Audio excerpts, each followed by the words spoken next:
दोस्तों, जिन हमारे भाइयों को, जिन हमारे बुजुर्गों को जॉइंट पेन रहता है, जोड़ों में दर्द रहता है, घुटनों में दर्द रहता है और दर्द की वजह से चलना फिरना भी दुश्वार हो चुका है, हाथों पैरों में दर्द रहता है, सही से सीधे नहीं होते, उठा भी नहीं जाता और रुकू नमाज के लिए भी नहीं उठा जाता, रुकू भी अच्छी तरीके से नहीं होता, सजदा सही से नहीं होता, चलने फिरने में परेशानी होती है। 90 साल, 80 साल, 70 साल या 90 साल तक की हमारी माएँ हैं, बहनें हैं, जो भी हैं जिनको ये समस्या है और बड़ी परेशानी होती है, जॉइंट पेन की वजह से बहुत ज़्यादा परेशान है। दवाई खाते खाते 20, 30, 40 साल गुजर चुके हैं और इस समस्या से जूझ रहे हैं, तो आपको परेशान होने की ज़रूरत नहीं है। सुन्नत नबी सल्लल्लाहु अलैहि वसल्लम का एक ऐसा फार्मूला, ऐसा नुस्खा आपको बताऊंगा, तिब नबी का, जिसके इस्तेमाल करने से चंद ही दिन आप इस्तेमाल करेंगे, इंशाल्लाह रिजल्ट आपके सामने होगा और आपकी किचन के अंदर सारी चीज़ें मिल जाएगी और कैसे बनाना है, इस्तेमाल का तरीका, ये आप समझ लीजिए। तो दोस्तों, ये बताने से पहले एक छोटी सी गुजारिश कि अगर आप हमारे चैनल पर नए आए हैं, अभी तक आपने हमारा चैनल सब्सक्राइब नहीं किया, तो जल्दी से चैनल को सब्सक्राइब कर दीजिए और बेल आइकन पर ऑल पर प्रेस कर दीजिए। दोस्तों, वीडियो को प्यारा सा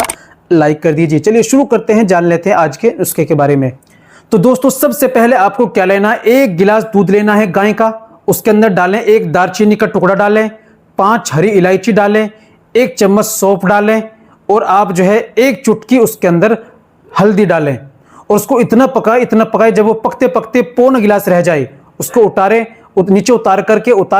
कर ठंडा करें। उसके अंदर आपको शुगर नहीं है तो आप उसके अंदर आप थोड़ा सा जो है शहद मिला लें मीठे के तौर पर, उसको आप पी लीजिए। बस ये आपको रोजाना शाम में पीना है, इंशाल्लाह चंद ही दिन आप पिएंगे, रिजल्ट आपके सामने होगा। तो दोस्तों, इसको रोजाना इस्तेमाल कीजिए और फायदा उठाइए, इंशाल्लाह इससे आपको बेहतरीन रिजल्ट मिलेगा और सारी चीजें आपकी रसोई के अंदर मौजूद है। तो देर किस बात की, इस्तेमाल करें और इस वीडियो को लाजमी शेयर करें ताकि दूसरे लोग फायदा उठा सकें।